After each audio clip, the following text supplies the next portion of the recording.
On the 80th anniversary of the liberation of Auschwitz comes an unprecedented exhibition about one of history's darkest moments. Auschwitz, not long ago, not far away, features more than 500 original objects, first-hand accounts, and survivor testimonies that tell the powerful story of the Auschwitz concentration camp, its history and legacy, and the underlying conditions that allowed the Holocaust to happen. On now exclusively at ROM. Tickets at rom.ca.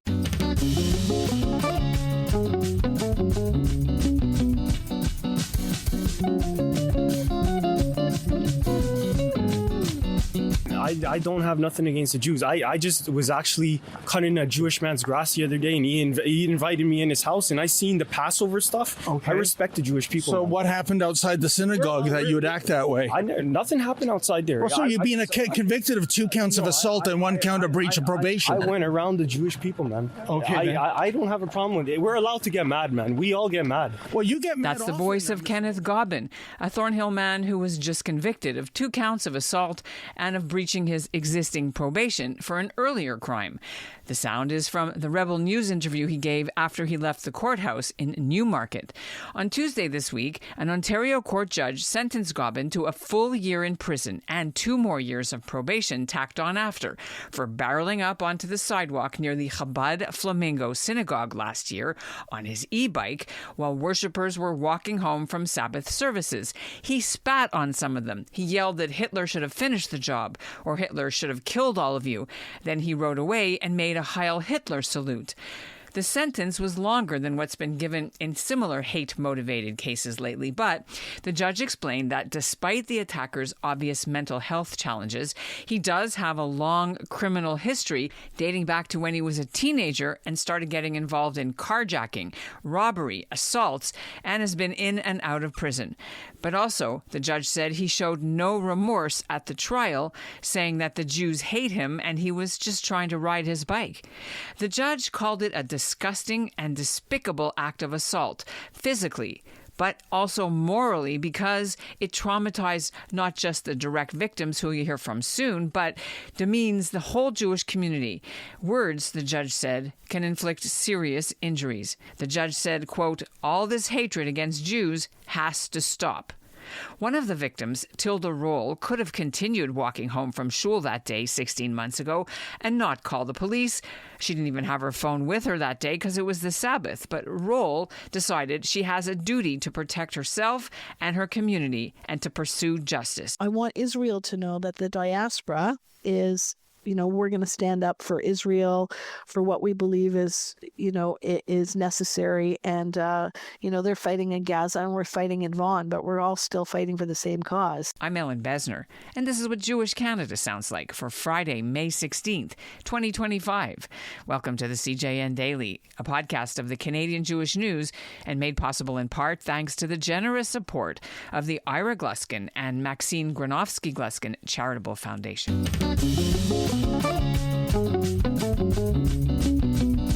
Tilda Roll says she was surprised at how emotional the trial was for her ever since the attack on January 6, 2024, outside the synagogue in Thornhill, where she was walking home with her husband Malcolm and another couple.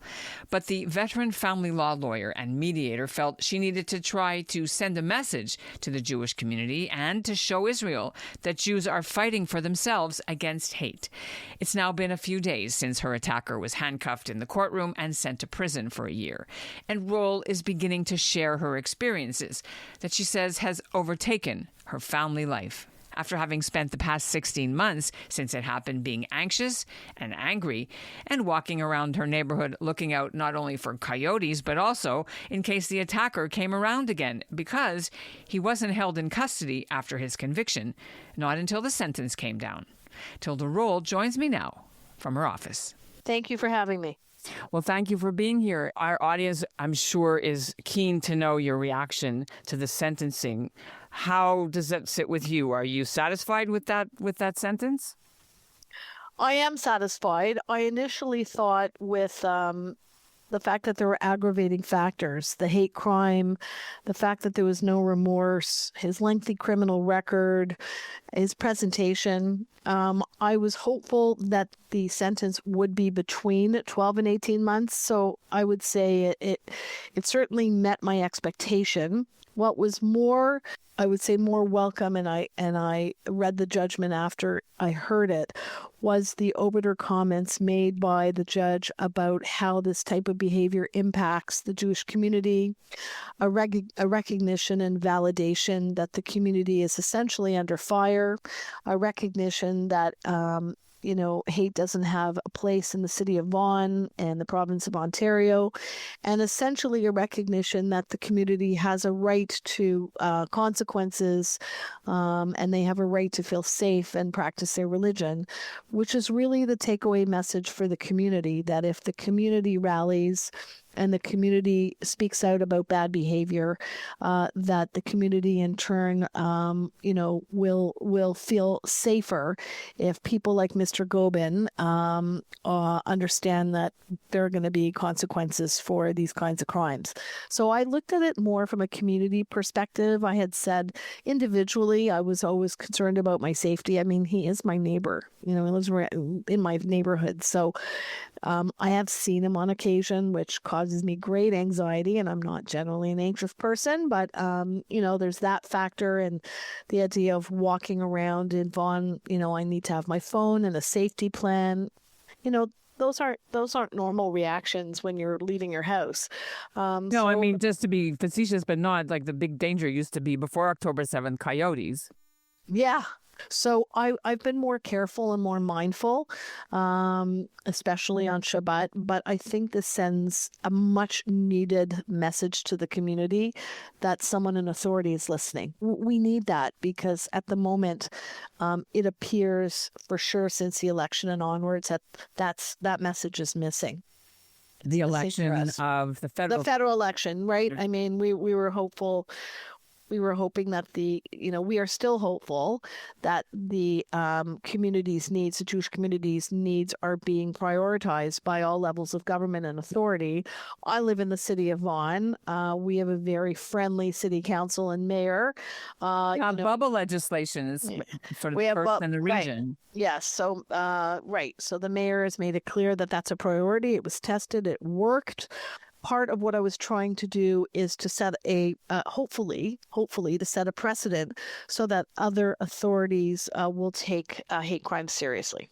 Why not just go home and try to put this behind you? Why go through the whole ordeal? You're a lawyer, so you know what's involved because you weren't injured, thank God, right? But so when I was attacked by Mr. Gobin, it wasn't just a physical attack. Yes, I mean, I didn't have a bruise at the end of the day, but when you're spat on by someone, when someone actually shares without consent their bodily fluids, and the way he did so made me so angry, and that his attempt to try to dehumanize me or to essentially, I felt like it had to be addressed by me in a fashion that was public and in a fashion that sent a message to other people that, the Jewish people have a right, and any community that's under attack, but in particular the community I'm in, the Jewish community,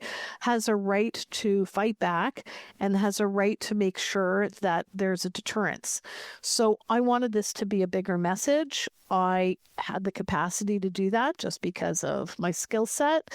And I had willing community partners, and I had 3 other people that had witnessed what had occurred, as well as very supportive neighbors. So the pieces fell into place. It is true that it's work to be able to pursue justice. You have to be, fairly strong-minded about it. I was happy that we were able to go to trial. I was happy to testify. I was going to do what it took in order to get this judgment received by the community so that the Jewish community understood that when you do this type of advocacy, there is going to be a positive result. Now, look, I mean, I understand that other cases... Not always. Half the time the charges are always dropped lately, right? Not just dropped, but managed differently. But I think the judge really understood and validated how the spit and the comments insulted our community. And I think he validated that the hate and the ongoing anti-Semitic rhetoric that is happening daily in Toronto and elsewhere is something that it just is going to have to be very tightly managed by the authorities. And I was looking for that message to happen. I'm happy it happened. I mean, you never know what's going to happen, like you said, but we were very tight in what we were going to do. We were prepared. We insisted that this case go to trial. We were heard by the Crown, the AG, and whoever the other partners were. And in my victim impact statement, which I actually have, I talked about being disrespected in my own neighborhood. I talked about the fact that, as a Canadian Jew, the message has to be received not just by Jewish people, but all Canadians that have this kind of diversity. I say that we live in a country that supports people's cultural differences. Your actions were offensive to me as a Canadian Jew.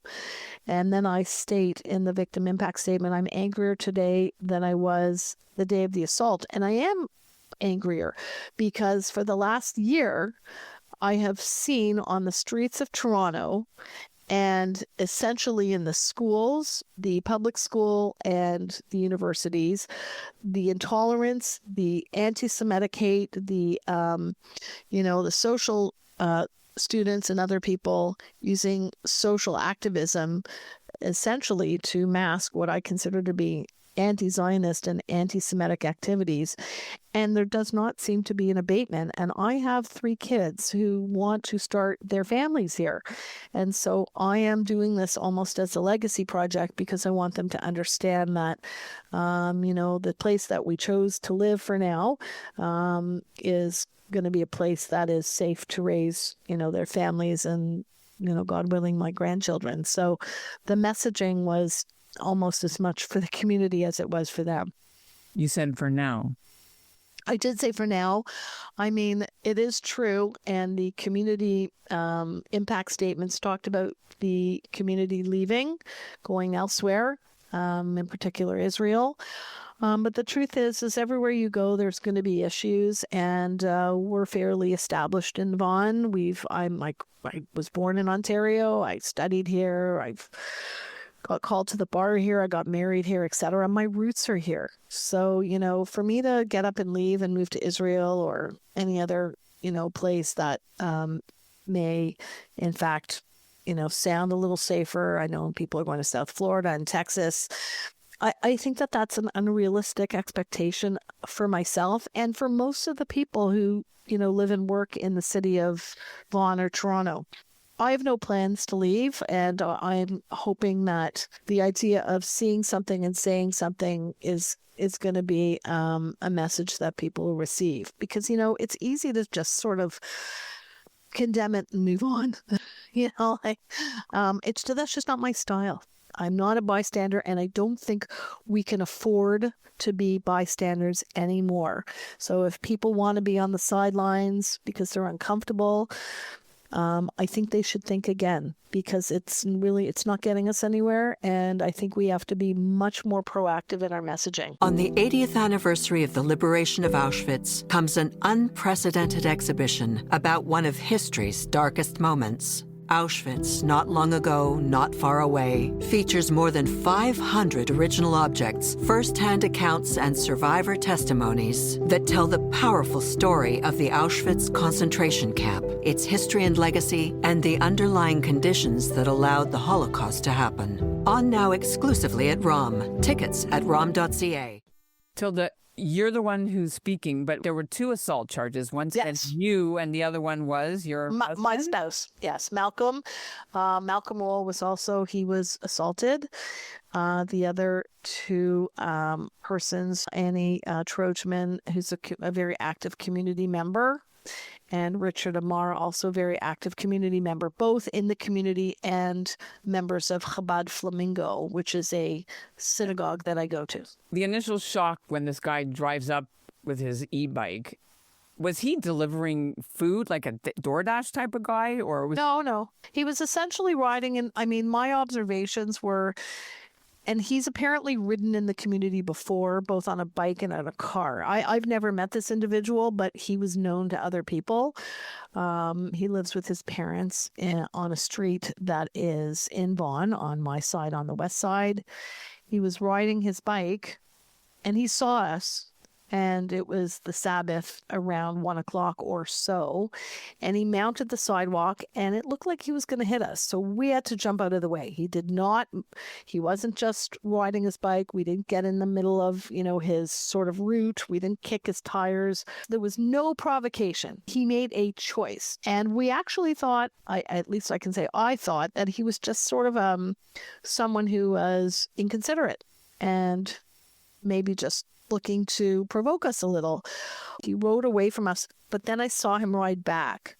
And that's when I thought he was looking for a fight. And the males were already upset about what had happened. And the reason why I was hit, along with my husband, with the spit, I was closest to him. I was trying to de-escalate it because I did not want there to be an altercation between the males. I know I speak like a lawyer. I'm trying to... You do. It's okay. Our listeners will have heard that before.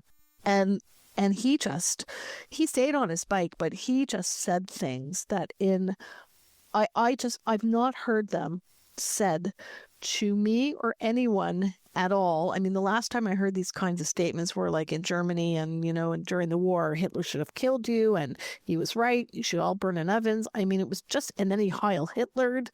And I thought to myself, are you kidding me? And so when he rode off, by this time there was a commotion. We don't have cell phones on Shabbat, on the Sabbath. So, someone was calling 911 to have the police come. Someone drove to follow him. They knew who he was. There was another person who had stopped his car to assist us. So the community was super helpful.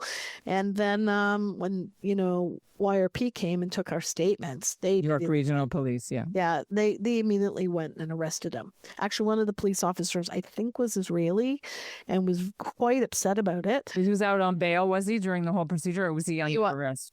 He violated probation. I think he was arrested, I can't remember when it was. 2007 for carjacking a high school teacher in Mississauga, sentenced to 3 years in prison.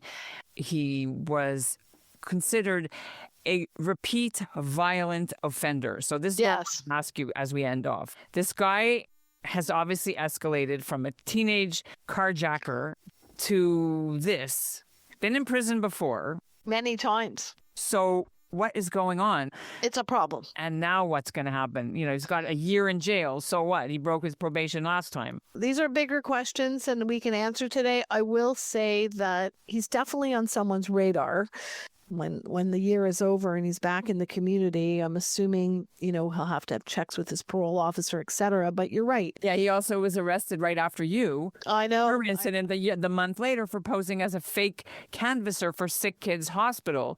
I know. He's certainly a very scary individual, which we didn't know at the time. I've never met this guy, so I didn't realize that, had I known about his background, I don't know if I would have ran home. This could have escalated into something very, very, very bad. So I'm actually thankful that none of us were hurt because this could have been a catastrophe. Is it helping you at all with your anxiety, with your, you told another journalist that since January 6th, it's kind of your small scale October 7th, which of course we can't compare. And I know, no, you didn't want to, but this changed your life. And I'm wondering if this is helpful at all now. I think it's going to take time for me to process. I was really emotional, and I'm not generally an emotional person, but when I did the victim impact statement, boy, was I upset. I mean, I was really emotional, and I was surprised at how emotional I was. I've really suppressed it, both personally and professionally, because I just need to move forward. So I'm going to take some time and think about it. I'm a talker, so it helps me to communicate how I'm feeling. And so I'm hopeful within a couple of months, I'll be able to sort of put this behind me. But at the same time, I'm so happy today. I had a lot of community contact, friends and other people who said to me, thank you. And, this is great. And thank you for standing up for the community. And that's really great messaging for me, because really at the end of the day, I really had the community in mind. That was really my, number one thought. How can I help our community? How can I protect our community? How can I make sure that our kids understand that, we have their best interests? It really affected our lives for about 16 months. And I said to my husband, who's been just wonderful and very supportive, that whatever happens, we are going to follow this through. So we did it. The community knows about it. And I'm happy to say May 13th was a good day for the city of Vaughan. Appreciate you taking the time to come on the CJN Daily. Thank you very much. Pleasure meeting you. Thank you so much. And that's what Jewish Canada sounds like for this episode of the CJN Daily. I highly recommend you read the judge's sentence. It's so strongly worded. I've put the link for you in our show notes. Meanwhile, York Regional Police report that Jews were the target of 71% of all the hate crimes motivated by religion last year. That's 76 cases out of 107. Last summer, the city of Vaughan passed a bylaw to ban loud and violent protesters from coming within 100 meters of a place of worship or school or community center. Although this case was not that. And Oakville has just passed one too, a bubble law as we call it, keeping protests 50 meters away. The City of Toronto is now releasing a draft of its own so-called bubble bylaw. It'll go before council next week for a vote. In some ways, it's weaker than Vaughan's and Oakville's. The distance is just 20 meters away from the street. And it doesn't cover community centers, only schools and synagogues and daycare centers. And it wouldn't be automatic. People have to apply for it to go into effect, and the bubble zone would last only 6 months. The bylaw would start on July 2nd, although already CUPE unions from the U of T and a large number of groups are threatening to sue. Our show is produced by Zachary Judah Kaufman and Andrea Varsany. Our executive producer is Michael Freeman, and the music is by Dov Beck-Levine. We'll be off Monday for the Victoria Day holiday, and unless something big happens, we're back as usual after that. Thanks for listening. On the 80th anniversary of the liberation of Auschwitz comes an unprecedented exhibition about one of history's darkest moments. Auschwitz, Not Long Ago, Not Far Away, features more than 500 original objects, first-hand accounts, and survivor testimonies that tell the powerful story of the Auschwitz concentration camp, its history and legacy, and the underlying conditions that allowed the Holocaust to happen. On now exclusively at ROM. Tickets at rom.ca.